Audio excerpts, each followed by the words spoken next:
Hello mga kakabsat! Ito na naman ako magpapakain ng pato.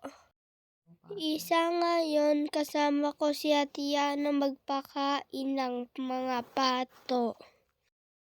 Nagugulat pa kami sa mga pato. Kasi yung bibigyan namin ng pagkain ay tutukain ako.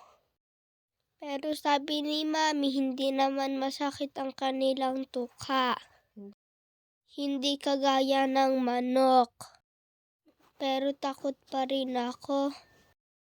Naitapon ko pa nga dito ng kanilang pagkain.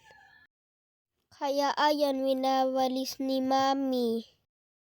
Tapos nilalagay sa loob ng kulungan. Kasi sayang daw. Tinulungan na rin ako ni Ate Yana magpakain. Pero pati siya ay nagulat-gulat rin.